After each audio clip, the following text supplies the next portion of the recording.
हिजो पहाडी र हिमाली जिल्लामा मनाइएको होली आज तराईका जिल्लाहरूमा मनाइँदै 2 वर्षपछि फर्कियो होलीको उल्लास। काठमाडौँ उपत्यकाको बसन्तपुर र पोखराको लेकसाइड होलीमा झुम्यो। सेलिब्रेटीहरूले पनि मनाए होली। होली खेल्दा खेल्दै घरबाट खस्दा एक किशोरी गम्भीर घाइते। पल शाह विरुद्ध नवलपुर अदालतमा बलात्कारको मुद्दा दर्ता। कक्षा 12 को परीक्षा जेठको 18 गतेदेखि हुने। भातृ संगठनहरूमा अध्यक्ष मात्र तोक्ने देउबाको तयारी। माओवादीलाई जिरो हुने गरी बदनाम गरिएको नेकपा माओवादी केन्द्रका अध्यक्ष पुष्पकमल दाहाल प्रचण्डको भनाई। गठबन्धनलाई कायम राख्न कांग्रेस प्रतिबद्ध रहेको गृहमन्त्री बालकृष्ण खाँडको धारणा। चुनाव परिचालनका लागि एकीकृत समाजवादीले 7 प्रदेशमा खटायो नेता। माधव नेपालको पार्टीलाई चुनाव जित्न दिन्नौ भन्दै नेकपा एमालेका महासचिव शंकर पोखरेलको दाबी। स्थानीय कार्यपालिकाका पदाधिकारी चुनावको प्रचार प्रसारमा जान नपाउने। मत सर्वेक्षण सार्वजनिक गर्न रोक लगाउँदै निर्वाचन आचार संहिता। चुनावमा एनजिओले पनि उम्मेदवारलाई भोट माग्न नपाउने। गएको 24 घण्टामा थप 27 जनामा कोरोना संक्रमण। 220 जना संक्रमण मुक्त भए। नेपाली रेल अब एक दिन बिराएर गुडाइने। प्रमुख 5 नाकाबाट भित्रिने मालवस्तुको भन्सार जाँच पास चोभारबाट पनि हुने। नेपालमा पहिलो पटक बालबालिकालाई टाइफाइड विरुद्धको खोप दिइँदै। कुवेतले होइन नेपालले जित्दा खुसी मिल्ने अल मुताइरीको भनाई। बागमती प्रदेश खेलकुदमा भलिबलमा चितवनलाई दोहोरो उपाधि। र समाचारको अन्त्यमा हेल्थ टिप्स अर्थात् स्वास्थ्यसँग सम्बन्धित जानकारीमा आज हामी डिप्रेसनबाट कसरी छुटकारा पाउने भन्ने विषयवस्तुमा जानकारी दिनेछौँ। हामीलाई अन्तिमसम्म हेर्नुहोला। दर्शक महानुभाव नमस्कार। समाचारपाटी.com को न्यूज बुलेटिनमा यहाँलाई हार्दिक स्वागत छ। म प्रहलाद चन्द्र घिमिरे सदाको झैं आज पनि हामी उपस्थित भएका छौं आजका महत्त्वपूर्ण समाचारहरू लिएर। हामीलाई अन्तिमसम्म हेर्नुहोला अनि हाम्रो मेहनतका लागि यो भिडियोमा एउटा सानो लाइक अवश्य गरिदिनुहोला।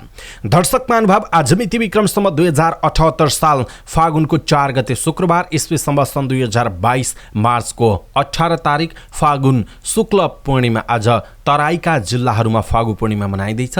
यहाँहरू सबैलाई फागु पूर्णिमाको हार्दिक मङ्गलमय शुभकामना। जहाँ हुनुहुन्छ जस्तो अवस्थामा हुनुहुन्छ सभ्य र भव्य रूपमा फागु पूर्णिमा मनाउनुहोला। ह्याप्पी होली भन्न चाहन्छौँ र यहाँहरूले पनि आफ्नो एउटा कमेन्ट ह्याप्पी होली भनेर लेखिदिनुहोला सबै नेपालीहरू माझ पुर्याउनका लागि। र दर्शक महानुभाव हामीलाई अहिलेसम्म तपाईले सब्स्क्राइब गर्नुभएको छैन भने कृपया सब्स्क्राइब गर्नुहोला अनि नजिकै आउने बेल आइकनलाई क्लिक गर्नुहोला। पछिल्लो समय हामीलाई धेरै मित्रहरूले खास गरी कमेन्ट गर्नुभएको छ अनि हामीलाई प्राइभेट रूपमा मेसेज पनि पठाउनु भएको छ। हाम्रो मोबाइलमा अथवा कम्प्युटरमा समाचार पार्टीको न्युज आउन छोड्यो भन्नुभएको छ। किनभने कहिलेकाहीँ धेरै तपाईहरुले धेरै च्यानलहरू सब्स्क्राइब गरेको हुन सक्नुहुन्छ। त्यसकारण नोटिफिकेसन आउने क्रममा चाहिँ जुन धेरै तपाईले च्यानलहरू हेरिरहनुहुन्छ त्यो च्यानलको आउन सक्छ। त्यसकारण तपाईले यदि न्युज आएन बिहान उठ्ने बित्तिकै न्युज हेर्नुपर्छ किनकि कहाँ कहाँ के भयो भनेर जानकारी पाउनका लागि तपाईहरुले चाहिँ हेर्नुपर्ने हुन्छ। समाचार हेर्न मन लाग्छ सबैलाई। त्यसकारण यदि तपाईले समाचार हेर्न पाउनु भएन अथवा अरु कुनै च्यानलको न्युजहरू आयो त्यो न्युज सत्य हुँदैन समाचार पार्टीकै न्युज हेर्नुपर्छ भन्ने तपाईलाई लाग्छ भने तपाईले युट्युबको सर्चमा गएर नेपाली न्युज भनेर सर्च गर्नुस् र लास्टमा चाहिँ समाचार पार्टी भनेर सर्च गर्नुस्। नेपाली न्युज समाचार पार्टी अथवा समाचार पार्टी नेपाली न्युज अथवा टुडे न्युज समाचार पार्टी जे होस् तपाईले जे सर्च गर्नुहुन्छ त्यसको अन्तिममा समाचार पार्टी भनेर सर्च गर्नुहोला। SAMACHARPATI है त समाचार पार्टी न्युज भनेर तपाईले सर्च गर्नुहोला। त्यो भयो भने तपाईले चाहिँ समाचार पार्टीका ताजा न्युजहरू हेर्न सक्नुहुनेछ। अथवा तपाईले सब्स्क्राइब गर्नु भएको छैन भने पनि तपाईले सर्च गरेर हेर्न सक्नुहुनेछ र सब्स्क्राइब गर्नु भएको छ भने नजिकै आउने बेल आइकनलाई क्लिक गर्नुहोला। मोबाइलको नोटिफिकेसनमा आउँछ र डेली तपाईले चाहिँ समाचार हेर्न पाउनुहुनेछ हेर्न सक्नुहुनेछ। यदि तपाईलाई धेरै नोटिफिकेसन आएको छ र तपाईले एक क्लिकमा क्लियर गर्नु नोटिफिकेसन भने समाचार पार्टी सर्च गर्नुहोला। डाइरेक्ट समाचार पार्टी सर्च गर्नुभयो युट्युबमा गएर भने तपाईले चाहिँ ताजा समाचार चाहिँ हेर्न पाउनुहुनेछ। यो धेरै कमेन्ट र मेसेज आएको भएर मैले थोरै यो जानकारी यहाँहरूलाई गराएको। यसमा तपाईले अन्यथा नलिनु होला किनकि धेरै साथीहरूले यो अनावश्यक कुरा किन गर्नु पर्यो भनेर कमेन्ट फेरि गरिहाल्नुहुन्छ के। त्यसकारण मैले यो सामान्य जानकारी गराएको किनकि हामीलाई मेसेज आउँछ आजकल मेरोमा आएन हैन समाचार पार्टीको न्युज चाहिँ हामीले चाहिँ पाएनौं भनेर चाहिँ मेसेजहरू आइरहेको छ। सबैजना जान्ने हुनुहुन्न नि त हैन। कतिपयले चाहिँ नजानेर अथवा नबुझेर पनि हेर्न नपाएको हुन सक्नुहुन्छ। त्यसकारण यदि तपाईले समाचार पार्टीको न्युज हेर्न पाउनु भएन भने आज तपाईले जसले हेर्नु भएको छ भोलि कम्तीमा पनि समाचार पार्टी न्युज भनेर तपाईले चाहिँ युट्युबमा सर्च गरेर हेर्नु होला। त्यो भयो भने तपाईको सर्च गर्ने ठाउँमा आज समाचार पार्टी न्युज सर्च गर्नुभयो, भोलि गर्नुभयो, कम्तीमा 2-3 दिन तपाईले लगातार सर्च गरेर हेर्नुभयो भने सर्च गर्ने ठाउँमा क्लिक गर्ने बित्तिकै त्यहाँ समाचार पार्टी न्युज देखाइहाल्छ र तपाईले त्यसैमा क्लिक गरेर समाचार पार्टीका ताजा न्युजहरू हेर्न सक्नुहुनेछ। र पलपलको अन्य समाचारहरू पढ्न र तपाईलाई चाहिँ हेर्न मन छ भने हाम्रो वेबसाइटमा पनि पलपलको न्युजहरू हामीले अपडेट गरिरहेका हुन्छौँ। www.समाचारपार्टी.com लगइन गर्नुहोला। हाम्रो फेसबुक समाचार पार्टी, इन्स्टाग्राम, ट्विटर र टिकटकमा पनि हामीले चाहिँ भिडियोहरू राखिरहेका हुन्छौँ। त्यहाँ पनि तपाईले हामीलाई फलो गर्न सक्नुहुनेछ। आउनुहोस् दर्शक महानुभाव, आजका महत्त्वपूर्ण समाचार सुरु गरौँ होलीको प्रसङ्गबाट। हिजो नेपालका पहाडी जिल्लाहरूमा मनाइएको होली आज नेपालका तराईका जिल्लाहरूमा हर्षोल्लासका साथ मनाइँदैछ। खास गरी फागु पूर्णिमा अर्थात् होली पर्व आपसमा रङ दलेर खुसियाली साटासाट गर्ने यो पर्व यसपालि काठमाडौँ उपत्यकामा अघिल्लो वर्षभन्दा उत्साहपूर्ण रूपमा मनाइएको छ र आज तराईका जिल्लाहरूमा पनि त्यस्तै उत्साहपूर्ण रूपमा मनाउने तयारी भइरहेको छ। कोरोना महामारी नियन्त्रणका लागि सरकारले जारी गरेको प्रतिबन्धात्मक व्यवस्थाका कारण अघिल्ला 2 वर्ष ठूलो समूहमा सार्वजनिक स्थलमा होली खेल्न रोक लगाइएको थियो। यस वर्ष भने कोरोना महामारी करिब नियन्त्रणमा रहेका कारण काठमाडौँका धेरै क्षेत्रमा युवाहरूले सार्वजनिक स्थलमा हर्षोल्लासपूर्वक होली मनाएका छन्। काठमाडौँको बसन्तपुरमा होली खेल्नेहरूको ठूलो समूह भेला भएको थियो। काठमाडौँका सबैजसो टोलमा अघिल्लो वर्षभन्दा धेरै मानिसहरू होली खेल्न सहभागी भएको जनाइएको छ। उपत्यका सहित पहाडी जिल्लामा बिहिबार हर्षोल्लासपूर्वक होली पर्व मनाइएको छ। आज तराईका जिल्लामा मनाइँदैछ। सरकारले सार्वजनिक विदा समेत दिएकाले काठमाडौँमा होलीको उल्लास हेर्न लायक रहेको थियो। एकअर्कामा अबिर दलेर सर्वसाधारणले होली मनाएका छन्। विभिन्न सङ्घ संस्था र व्यावसायिक कम्पनीहरूले समेत सार्वजनिक ठाउँमा होली विशेष कार्यक्रम आयोजना गरे। शरद ऋतुबाट वसन्त ऋतुको आगमन भएको सुखद समयमा होली पर्व मनाइन्छ। होलीको अवसरमा काठमाडौँको बसन्तपुरमा भएको होली विशेष कार्यक्रममा सयौंको उपस्थिति रहेको थियो। बसन्तपुरमा नेपाल प्रहरीको विशेष सांगीतिक समूहको प्रस्तुति समेत रहेको थियो। विदेशी पर्यटक समेत होलीमा रमाइरहेका देखिएका थिए। गत वर्ष कोरोनाका कारण सार्वजनिक स्थलहरूमा होली चाहिँ मनाइएको थिएन। यता होली पर्व सडकका पेटीमा एक आपसमा अबिर दल्दै रमाएका विदेशी पर्यटकहरू देख्न सकिन्थे। ठाउँ ठाउँमा लाउड म्युजिकमा झुमेको समूह पोखराको लेक साइडमा आन्तरिक तथा विदेशी पर्यटकले बेपरवाह होली यसरी नै मनाएको देखिन्थ्यो। Restaurant and bar association Nepal रेवान पोखराले हरेक वर्ष झैँ होली महोत्सव आयोजना गर्यो। यसपल्टको महोत्सव कोरोना महामारी बिर्साउने खालको थियो। रेवान पोखराका अध्यक्ष लक्ष्मण बरालले यसपल्ट कोरोना महामारी सुरु हुनु अघिकै जस्तो होली पर्व को झल्को आएको बताउनु भएको छ। उहाँले अब पोखरा सबै हिसाबले सुरक्षित छ र पर्यटकीय गतिविधि चलायमान भएको छ भन्ने सन्देश दिन पनि होली महोत्सव सार्थक हुनेछ उहाँको भनाइरहेको छ। लेकसाइडको अम्बट घाटबाट बाजागाजा सहित सुरु भएको महोत्सवमा स्वदेशी तथा विदेशी पर्यटकले रङ दलेर शुभकामना साटासाट गरेका थिए। पर्यटन सम्बद्ध सङ्घ संस्था, प्रशासनिक निकायका प्रतिनिधि, स्थानीय आमा समूह, युवा समूह लगायत महोत्सवमा सहभागी भए। महोत्सवमा सहभागी बाजागाजा सहित होली खेल्दै खहरे चोकसम्म पुगेको जनाइएको छ। फागु पूर्णिमा अर्थात् होली पर्व पहाडी क्षेत्रमा धुमधामसँग मनाइएको छ। काठमाडौँ उपत्यका सहितका क्षेत्रमा होली विशेष कार्यक्रम पनि आयोजना गरियो। छिटपुट रूपमा आज पनि पहाडी जिल्लामा होली मनाइँदैछ भने विशेष गरेर तराईका जिल्लाहरूमा आज हर्षोल्लासपूर्वक होली पर्व मनाइँदैछ। सर्वसाधारणदेखि सेलिब्रिटीसम्मले बिहिबार बिहानैदेखि एकअर्कालाई रङ दलेर होली मनाएका थिए। उनीहरू सामाजिक सञ्जालका टाइमलाइनमा होलीका तस्बिर सेयर गरिरहेको देखिन्छन्। कलाकारहरू मदन कृष्ण श्रेष्ठ, निखिल उप्रेती, सञ्चिता लुइटेल, दीपक राज गिरी, रेखा थापा, दीपिका प्रसाई, आँचल शर्मा, पुष्पा खड्का, एलिजा गौतम लगायतले रङ दलेर फागु पूर्णिमा मनाएका तस्बिर सेयर गरेका छन्। गिरीले चन्द्रागिरी स्थित घरमै परिवारसँग मनाए भने दीपाले पनि परिवारसँगै सेलिब्रेट गरेको जनाइएको छ। भिडियो छायाङ्कनका लागि जनकपुर पुगेकी मोडल एलिजा गौतमले को एक्टर पुष्पा खड्कासँग मनाएकी छिन्। अभिनेत्री आँचलले पनि पति उदीपसँग रङ दलेकी छिन्। रेखाले दिदी र भाइहरूसँग होली मनाएको तस्बिर सेयर गरेकी छिन्। निर्देशक दिवाकर भट्टराईले पत्नी तथा अभिनेत्री दीपिकासँग होली मनाएका छन्। विगतमा करिश्मा मानन्दर, छवि ओझा सहितका कलाकार र निर्माताले होली कार्यक्रम आयोजना गर्ने गरिए पनि यसपटक भने त्यस्तो रहेको थिएन।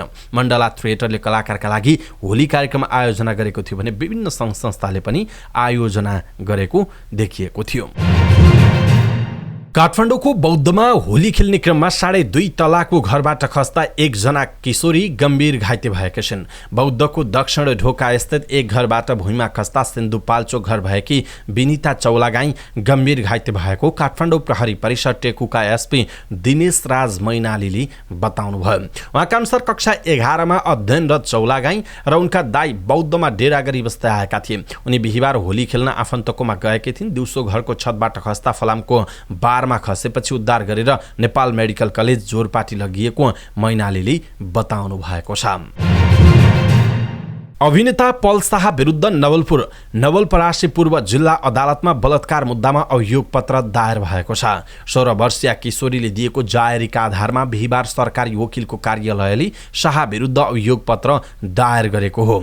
जिल्ला सरकारी वकिल कार्यालयका सहायक जिल्ला न्यायाधिवक्ता डालबहादुर नेपालीका अनुसार शाहले मुलुकी अपराध संहिता 2074 को दफा 219 को 1 र 2 अनुसारको कसुर गरेको दाबी गर्दै मुद्दा दायर गरेको हो। कानुनको उक्त दफामा महिलाको मन्जुरी नलिई करणी गरेमा बलात्कार हुने र 18 वर्षभन्दा कम उमेरकी महिलासँग मन्जुरीमै करणी गरे पनि बलात्कार हुने उल्लेख छ। शाह विरुद्ध मुलुकी अपराध संहिता 2074 को दफा 219 को 3 को ग अनुसार सजाय माग गरिएको छ, जसमा 14 देखि 16 वर्षसम्मकी बालिका बलात्कार गरेकोमा 12 देखि 14 वर्ष जेल सजाय हुने उल्लेख गरिएको छ। किशोरीले आफूमाथि बलात्कार भएको भन्दै शाह विरुद्ध 11 फागुनमा जिल्ला प्रहरी कार्यालय तनहुँमा उजुरी परेको थियो र 15 फागुनमा शाहले जिल्ला प्रहरी कार्यालय तनहुँमा आत्मसमर्पण गरेका थिए। त्यसपछि किशोरीले शाह विरुद्ध जिल्ला प्रहरी कार्यालय नवलपरासी पूर्वमा पनि जायरी दिएकी थिइन्। नवलपरासी पूर्वको एक रिसोर्टमा 2077 चैत 7 मा आफूमाथि बलात्कार भएको दाबी गर्दै किशोरीले जायरी दिएकी थिइन्। त्यसपछि शाहलाई नवलपरासी पूर्वमा पनि झिकाएर प्रहरीले बयान लिएको थियो। हाल शाह जिल्ला प्रहरी कार्यालय तनहुँकै हिरासतमा छन्। तनहुँमा भने प्रहरी अनुसन्धानकै क्रममा छ। अदालतमा भने मुद्दा परि नसकेको जनाइएको छ। राष्ट्रिय परीक्षा बोर्डले कक्षा 12 को परीक्षा आगामी जेठको 18 गतेदेखि सञ्चालन गर्ने भएको छ। स्रोतका अनुसार शुक्रबार बस्ने बोर्डको बैठकले परीक्षाको समय तालिका सार्वजनिक गर्ने बताइएको छ। बोर्डले यस वर्ष पनि कक्षा 12 को प्रश्नपत्र हरेक परीक्षा केन्द्रमा अनलाइन माध्यमबाट नै पठाउने तयारी गरेको छ। कोभिड-19 का कारण बोर्डले गत वर्षदेखि प्रश्नपत्र प्रकाशन गर्न छोडेको हो। परीक्षा बोर्डले अनलाइन माध्यमबाट पठाउने प्रश्नपत्र परीक्षा केन्द्र आफैले प्रिन्ट गर्नुपर्नेछ।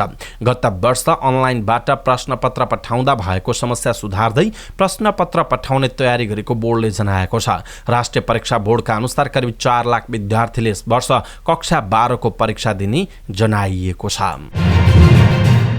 केन्द्रीय कार्य सम्पादन समितिको निर्णय अनुसार भातृ संगठनहरूको तदर्थ समिति गठन गर्न नेपाली कांग्रेसका सभापति शेरबहादुर देउवा असफल हुनु भएको छ। अब पनि सुरुमा अध्यक्ष मात्र तोक्ने उहाँको तयारी रहेको छ। फागुनको 3 गते बसेको कार्य सम्पादन समितिको बैठकले 10 भातृ संस्थाको केन्द्रीय समिति विघटन गर्ने र स्थानीय तह प्रदेश र प्रतिनिधि सभाको निर्वाचन सकिएको 3 महिनाभित्र नयाँ नेतृत्व चयन गर्ने कार्यदेश सहित तदर्थ समिति गठन गर्ने निर्णय गरेको थियो। समयावधि नेतृत्व चयन गर्न नसके तदर्थ समिति स्वतः विघटन गर्ने भनिएको थियो। साथै आपसी परामर्शमा तदर्थ समिति गठनको जिम्मा सभापति शेरबहादुर देउवालाई दिएको थियो। कार्य सम्पादन समितिको निर्णय अनुसार नेपाल विद्यार्थी संघ, नेपाल तरुण दल, प्रजातन्त्र सेनानी संघ, किसान संघ, आदिवासी जनजाति संघ, राष्ट्रिय लोकतान्त्रिक अपाङ्ग संघ, तामाङ संघ, ठाकुर समाज, महिला संघ र भूतपूर्व सैनिक संघको तदर्थ समिति बन्नु पर्थ्यो, तर अझैसम्म तदर्थ समिति नबनेको जनाइएको छ। नेकपा माओवादी केन्द्रका अध्यक्ष पुष्पकमल दाहाल प्रचण्डले आफू र आफ्नो पार्टीलाई बदनाम गरिएको भन्दै गुनासो गर्नुभयो। बुटबलमा पार्टीको लुम्बिनी प्रदेशका नेता तथा कार्यकर्तालाई प्रशिक्षण दिँदै प्रचण्डले माओवादीलाई बदनाम गर्न मिडिया पनि लागेको दाबी गर्नुभयो। माओवादी पार्टीलाई पटक पटक 0-0 हुने गरी बदनाम गरिएको छ। उहाँको दुखेसो छ। भएका र नभएका कुरा गरेर मिडियामा प्रचण्ड फेल भनेर भन्छन्। के तिनले माया गरेर फेल भनेका हुन् त? उहाँको प्रश्न छ। आफूलाई बदनाम गर्नुका साथै भौतिक रूपमा आक्रमण गर्ने प्रयास अहिले पनि जारी रहेको उहाँको दाबी छ। नेतृत्वको बदनाम गर्ने आवश्यक पर्यो भने भौतिक रूपमा आक्रमण गर्ने रणनीति अहिले पनि कायम छ, प्रचण्डको भनाइ छ। युद्धमा जस्तै अहिले पनि घेरा तोडेर अगाडि बढ्न उहाँले कार्यकर्तालाई निर्देशन दिनुभयो। नेपाली कांग्रेसका नेता एवं गृहमन्त्री बालकृष्ण खाँडले सत्ता गठबन्धनलाई कायम राख्न कांग्रेस प्रतिबद्ध रहेको बताउनुभयो। कांग्रेसका कतिपय नेताहरूबाट पार्टी एक्लै चुनाव लड्नु पर्ने धारणा बाहिर आइरहँदा गृहमन्त्री खाँडले गठबन्धनलाई साथमै राखेर कांग्रेस चुनावमा जान प्रतिबद्ध रहेको बताउनुभयो। नेपाली कांग्रेसले रूपन्देहीको फर्सा टिकरमा गरेको कार्यक्रममा नेता खाँडले अप्ठ्यारो परिस्थितिमा बनेको सत्ता गठबन्धनलाई कायमै राखेर कांग्रेस चुनावमा जान चाहेको बताउनुभयो। उहाँले हालै संसदबाट पारित भएको एमसीसी परियोजनाको सफल कार्यान्वयनपछि पेट्रोलियम पदार्थको आयात प्रतिस्थापनमा मद्दत पुग्ने विश्वास समेत व्यक्त गर्नु भएको छ।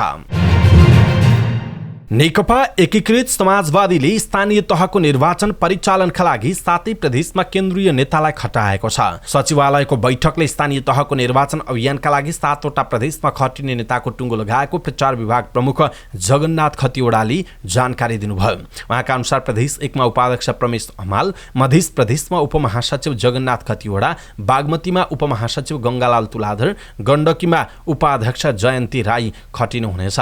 त्यस्तै लुम्बिनी प्रदेशमा उपमहासचिव विजय पौडेल, कर्णालीमा महासचिव बेदुराम भूषाल र सुदूरपश्चिममा स्थायी समिति सदस्य रामचन्द्र झा खटिने बताइएको छ। नेकपा एकीकृत समाजवादीले 2079 वैशाख 30 मा हुने स्थानीय तह निर्वाचनका लागि जनतामा जाऊ, एकीकृत समाजवादीलाई जिताऊ भन्ने नारा सहित चुनावी अभियान गर्न लागेको छ। सो अभियानका लागि 7वटै प्रदेशमा पदाधिकारी सहितको टोली पठाउन लागेको हो। टोलीले सबै प्रदेश पालिका र ओडाको रिपोर्टिङ लिनेछ। पार्टीले उम्मेदवार चयन गर्ने मापदण्ड बारे भने निर्णय हुन बाँकी रहेको खतिवडाले जानकारी दिनुभयो। प्रमुख प्रतिपक्ष दल नेकपा एमालेका महासचिव शंकर पोखरेलले माधव कुमार नेपाल नेतृत्वको नेकपा एकीकृत समाजवादीलाई चुनाव जित्न नदिने बताउनुभयो। अखिल नेपाल महिला संघले काठमाडौँमा आयोजना गरेको प्रशिक्षण कार्यक्रममा उहाँले एकीकृत समाजवादी भविष्यमा अस्तित्व नै नरहने अवस्था सृजना गर्ने बताउनुभयो। अहिले हामीले माधव नेपालको पार्टीलाई किन मान्यता दिएका छैनौँ भन्दा त्यसलाई हराइदिने हो। भविष्यमा त्यो पार्टी अस्तित्वमा नरहोस् भन्नका लागि हामीले चुनाव नजित्ने खालको स्थिति बनाउनै पर्छ, पोखरेलले भन्नुभयो। चुनावमा हारेपछि सो पार्टी एमालेमै समाहित हुने उहाँको दाबी छ। जसरी विगतमा नेकपा माले भन्ने पार्टी गठन भएको थियो, सबैतिर चुनाव हराइदिएपछि के भयो? झोली झुम्टा बोकेर सबै कमरेडहरू अब हामी घर फर्क्यौं भनेर आउनुभयो, पार्टी सकियो, पोखरेलले भन्नुभयो। महासचिव पोखरेलले अरू साना कम्युनिस्ट पार्टीलाई पनि चुनावमा हराएर एमालेमा समाहित गर्ने बताउनु भएको छ। केन्द्र र प्रदेश सरकारका मन्त्रीहरूसँगै स्थानीय कार्यपालिकाका पदाधिकारीहरू पनि अन्य उम्मेदवारको चुनाव प्रचारमा सहभागी हुन नपाउने भएका छन्। 2079 वैशाख 30 गतेको स्थानीय तहको चुनावका लागि निर्वाचन आयोगले बनाएको आचार संहिता राजपत्रमा प्रकाशित भएको छ। जस अनुसार केन्द्र र प्रदेश सरकारका मन्त्रीका साथै स्थानीय कार्यपालिकाका पदाधिकारीहरू पनि कुनै पनि दल वा उम्मेदवारको पक्ष वा विपक्षमा प्रचार प्रसारमा संलग्न हुन नपाइने बताइएको छ। आफै उम्मेदवार भएका मन्त्री वा स्थानीय कार्यपालिकाका पदाधिकारीले आफू उम्मेदवार भएमा निर्वाचन प्रचार प्रसारमा सहभागी हुन पाउने छैनन्, तर उम्मेदवारी दर्ता अघि बाल रहेको पदबाट राजीनामा दिइसक्नु पर्नेछ। आचार संहिता राजपत्रमा प्रकाशित भए पनि लागू भइसकेको छैन। कहिलेबाट लागू हुने भन्ने आयोगले तोक्नेछ भनेर भनिएको छ। निर्वाचन आयोगले स्थानीय तहको निर्वाचनको मत सर्वेक्षण सार्वजनिक गर्न निषेध गरेको छ। चुनावका विषयमा गरिने मत सर्वेक्षण मतदान सकिएपछि सार्वजनिक गर्ने सामान्य प्रचलन भए पनि आयोगले यसपटक मतगणना नसकिएसम्म त्यस्तो सर्वेक्षण सार्वजनिक गर्न रोक लगाएको छ। राजपत्रमा प्रकाशित निर्वाचन आचार संहिता 2078 को 4 नम्बर बुँदामा लेखिएको छ, उम्मेदवारको मनोनयन दर्ता भएको मितिदेखि मत परिणामको घोषणा नभएसम्म उम्मेदवार वा राजनीतिक दलको मत परिणामको सम्बन्धमा मत सर्वेक्षण गर्न वा त्यस्तो सर्वेक्षणको परिणाम घोषणा गर्न वा प्रकाशन गर्न नहुने भनेर भनिएको छ। निर्वाचन आयोगले स्थानीय तहको निर्वाचनलाई लक्षित गरी जारी गरेको आचार संहितामा गैर सरकारी वा निजी संस्थाका कर्मचारी र पदाधिकारीलाई पनि कडाई गरेको छ। राजपत्रमा प्रकाशित निर्वाचन आचार संहिता 2078 अनुसार गैर सरकारी तथा निजी संघ संस्था तथा त्यस्तो संस्थासँग सम्बन्ध पदाधिकारी तथा कर्मचारीले राजनीतिक दल वा उम्मेदवारको पक्ष वा विपक्षमा प्रचार प्रसारमा संलग्न हुन नपाइने व्यवस्था गरिएको छ। त्यस्तै गैर सरकारी तथा निजी संस्थाले कुनै राजनीतिक दल वा उम्मेदवारको पक्ष वा विपक्षमा आफ्ना सवारी साधन, भवन वा अन्य सामग्री प्रयोग गर्न दिन पाउने छैनन्। आचार संहिता विकास साझेदार संस्थालाई पनि लागू हुनेछ। यद्यपि आचार संहिता लागू हुने मिति भने आयोगले तोक्न बाँकी रहेको बताइएको छ। गएको 24 घण्टामा नेपालमा 27 जनामा कोरोना संक्रमण पुष्टि भएको छ। स्वास्थ्य तथा जनसङ्ख्या मन्त्रालयका अनुसार 1654 पीसीआर परीक्षणमा 22 जना र 3093 एन्टिजेन परीक्षणमा 5 जना गरी 27 जनामा संक्रमण पुष्टि भएको हो। कोरोना संक्रमणबाट पछिल्लो 24 घण्टामा कसैको पनि मृत्यु भएको छैन भने संक्रमण हुनेको संख्या 220 रहेको छ। हाल देशभर कोरोना भाइरसका सक्रिय संक्रमितको संख्या 4376 रहेको जनाइएको छ। पछिल्लो 1 महिनादेखि बिना यात्रु दिनहुँ गुड्दै आएको नेपाली रेल अब महिनाको 15 दिन मात्रै गुड्ने भएको छ। गत फागुन 1 गतेदेखि दिनमा एक पटक बिना यात्रुको रेल भारतको जयनगरदेखि जनकपुर धाम हुँदै कुर्थासम्म गुडिरहेको छ। तर अब महिनाको 15 दिन मात्रै रेल गुडाइने नेपाल रेलवे कम्पनीका महाप्रबन्धक निरञ्जन झाले जानकारी दिनुभयो। उहाँका अनुसार अब 1 दिन बिराएर रेल चल्नेछ। होलीमा रेल बन्द गरिएको र होलीपछि 1 दिन बिराएर गुडाइने उहाँले बताउनुभयो। रेल गुडिरहेको पनि आम्दानी भएको छैन। महाप्रबन्धक झाले आम्दानी नभएसम्म लागत खर्च कम गर्ने उद्देश्यले 1 दिन बिराएर रेल चलाइने बताउनु भएको छ। रेल गुडाउने अध्यादेश निष्क्रिय भएका कारण उद्घाटनको मिति निर्धारण हुन नसकेको पनि उहाँले बताउनुभयो। उहाँले संघीय सरकारले पुनः रेल सम्बन्धी अध्यादेश ल्याउने तयारी गरेको भन्दै सम्भवतः सोमबारसम्म अध्यादेश आउने बताउनुभयो। अध्यादेश आएर कानुन बनिसकेपछि उद्घाटन भएर रेल सेवा नियमित हुने उहाँको भनाइरहेको छ। काठमाडौँको चोभार सुक्खा बन्दरगाह सञ्चालनका लागि सरकारले मालवाहक कन्टेनर भित्रने प्रक्रिया टुङ्गो लगाएको छ। राजपत्रमा सूचना प्रकाशित गर्दै अर्थ मन्त्रालयले चोभार सुक्खा बन्दरगाहका लागि आन्तरिक परिवहनको सुविधा दिने जनाएको हो। यस्तो सुविधा अन्तर्गत स्रोत मुलुकबाट आएको सवारी साधन वा भित्रिएको नाकामा पल्टी गरेर अर्को सवारी साधनमा जीपीएस ताला लगाएर काठमाडौँमै भन्सार जाँच पास गर्ने गरी मालवस्तु ल्याउन सक्ने भन्सार विभागले जनाएको छ। यस्तो सुविधा अन्तर्गत अब भारततर्फ सीमा जोडिएका 5 प्रमुख नाकाबाट भित्रने मालवस्तुको भन्सार जाँच पास काठमाडौँ ल्याएर गर्न सकिने बताइएको छ। आन्तरिक परिवहनको सुविधाका लागि वीरगञ्ज, मेची, विराटनगर, भैरहवा र सुक्खा बन्दरगाह भन्सार कार्यालय सिर्सियालाई तोकिएको छ। ती भन्सार नाकाहरूबाट भित्रने मालवाहक सवारी साधनहरूलाई पल्टी गरेर वा आएकै साधनमा जीपीएस ट्र्याकिङ गरेर 72 घण्टाभित्र काठमाडौँ सुक्खा बन्दरगाह आइपुग्नु पर्ने मन्त्रालयको सूचनामा भनिएको छ। जीपीएस ताला र यसको ट्र्याकिङको सम्पूर्ण कार्य सुक्खा बन्दरगाह भन्सार कार्यालय चोभारलाई दिइएको छ। सीमा क्षेत्रको नाकाबाट भित्री भागमा रहेको पहिलो चोभार बन्दरगाह गत साउनमा निर्माण सम्पन्न भएको थियो। सो बन्दरगाह सञ्चालनका लागि गत महिना सरकारले चोभार क्षेत्रलाई भन्सार क्षेत्र घोषणा गरेको थियो। सरकारले चैतको 25 गतेदेखि वैशाखको 18 गतेसम्म देशभरका बालबालिकाहरूलाई टाइफाइड कन्जुगेट भ्याक्सिन टीसीभी दिने भएको छ। 15 महिनादेखि 15 वर्षसम्मका बालबालिकालाई टाइफाइड विरुद्धको खोप लगाउने तयारी गरिएको स्वास्थ्य तथा जनसङ्ख्या मन्त्रालयका प्रवक्ता डाक्टर सङ्गीता मिश्राले जानकारी दिनुभयो। नेपालमा टाइफाइड विरुद्धको खोप अभियानको रूपमा पहिलो पटक सुरु गर्न लागि हो। यसअघि निजी क्लिनिकबाट पैसा तिरेर खोप लगाउने गरिएको थियो। यस खोपलाई सरकारले नियमित खोप अन्तर्गत राख्ने योजना बनाएको छ। यो सहित नेपालमा नियमित खोप 13 वटा पुगेको छ। ग्लोबल भ्याक्सिन अलायन्स गाभीको सहयोगमा सरकारले देशभरका 75 लाख बालबालिकालाई लक्षित गरी अभियान सुरु गर्न लागेको हो। नेपाल टाइफाइडको उच्च जोखिम मुलुकमा पर्छ। टाइफाइडका संक्रमणका बिरामी प्रशस्त देखिएका छन्। उहाँले भन्नुभयो खोप लगाउँदा जटिलता तथा मृत्यु कमलाई गर्छ उहाँको भनाइ छ। खोप अभियानका लागि प्रदेश वा स्थानीय तहमा स्वास्थ्य कर्मीलाई तालिम दिइसकिएको छ। टाइफाइड विरुद्धको खोप विद्यालय तथा खोप केन्द्रबाट बालबालिकालाई लगाइने मिश्राले बताउनुभयो। आगामी जेठको अन्तिम हप्ता एसियन कप क्वालिफायर खेल्ने नेपालले त्यसकै तयारी स्वरूप थाइल्यान्डसँग मैत्रीपूर्ण खेल खेल्दैछ।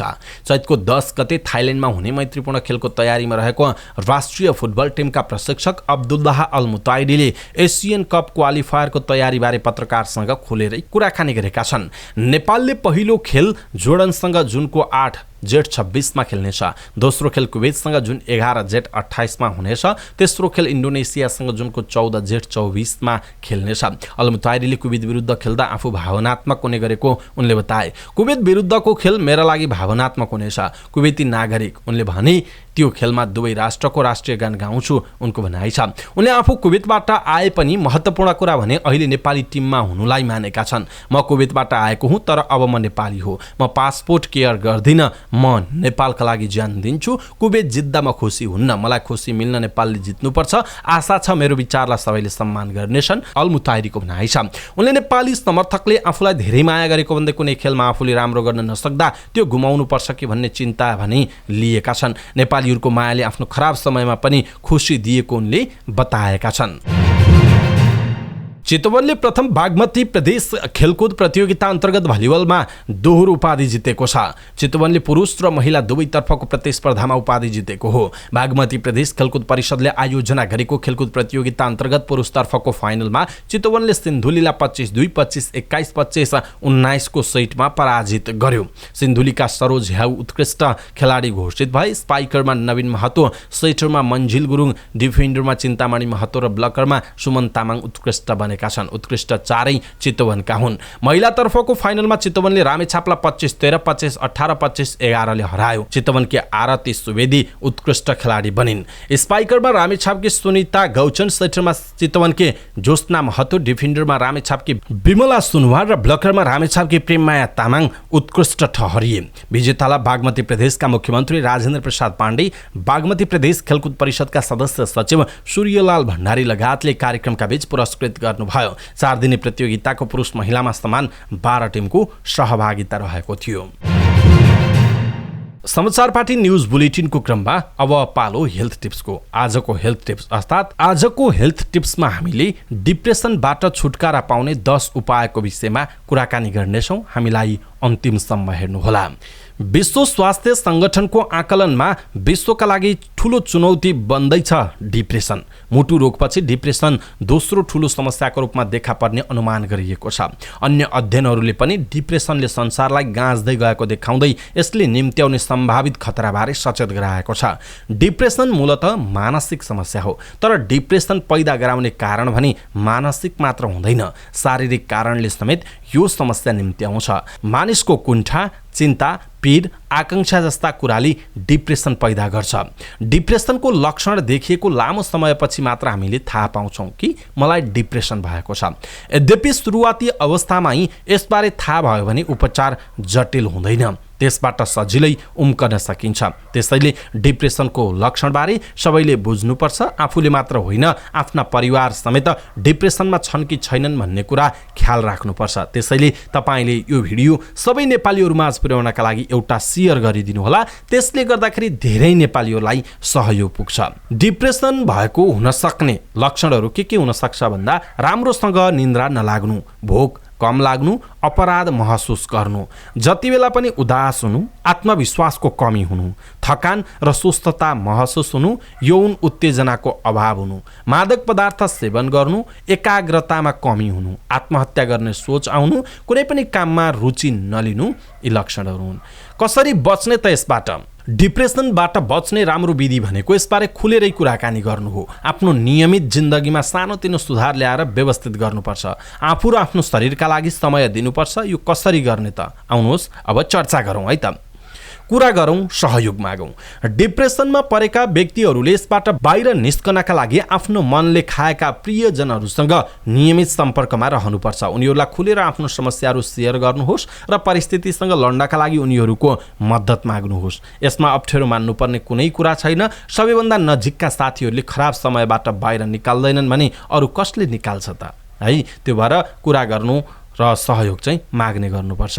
अर्को हो स्वस्थ खाना र व्यायाम। स्वस्थकर र सन्तुलित खानपानबाट मन खुसी रहन्छ। यसैगरी कैयन वैज्ञानिक शोधले प्रमाणित गरेका छन् कि डिप्रेसन हटाउने सबैभन्दा प्रभावकारी तरिका भनेको व्यायाम हो। हामीले व्यायाम गर्दा सेरोटोनिन र टेस्टोस्टेरोन जस्ता हार्मोनहरू रिलिज हुन्छन् जसले दिमागलाई स्थिर गर्छ। डिप्रेसनलाई बढाउने खालका विचारहरू आउन रोकिन्छ। व्यायामले हाम्रो शरीरलाई स्वस्थ मात्र बनाउँदैन बल्कि शरीरमा सकारात्मक ऊर्जाको सञ्चार समेत गर्ने गर्छ। त्यस्तै अर्को हो आफू भित्रको भएको लेखकलाई फेरि जगाउने। भनिन्छ कि आफूभित्रको भावना यदि अरू कसैसँग व्यक्त गर्न सकिँदैन भने कागज र कलम लिएर त्यसलाई अक्षरमा उतार्नुपर्छ। लेख्दा मनमा भएको कुण्ठाहरू पोखिन्छन्। यसका अलावा आत्मनिरीक्षण र विश्लेषण गर्न पनि मद्दत मिल्दछ। डायरी लेखेर मानिसहरू चमत्कारी ढङ्गबाट डिप्रेसन मुक्त भएको धेरै भेटिन्छ। आजका ब्लगको विकल्प पनि छ, अथवा फेसबुकमा पनि आफ्ना विचारहरू अभिव्यक्त गर्न सकिन्छ। अर्को हो साथीसँग नजिकिने, नकारात्मक व्यक्तिसँग टाढिने। असल साथीहरूले हाम्रो मुडलाई राम्रो बनाइराख्छन्। उनीहरूबाट हामीले आवश्यक सहानुभूति पनि प्राप्त गर्न सकिन्छ। उनीहरूले हाम्रो कुरालाई ध्यानपूर्वक सुन्छन्। डिप्रेसनका दौरान यदि हाम्रो मनोभावनालाई कसैले धैर्यता र ध्यानपूर्वक सुन्यो भने पनि हामीलाई राम्रो लाग्छ। असल साथीहरूसँग नजिक हुनुका अलावा नकारात्मक विचारले भरिएका व्यक्तिहरूसँग यति बेला टाढा बस्नु आवश्यक छ, अन्यथा उनीहरूले हाम्रो मनोबल गिराउन सक्छन्। अर्को हो जागिरको समीक्षा गर्ने।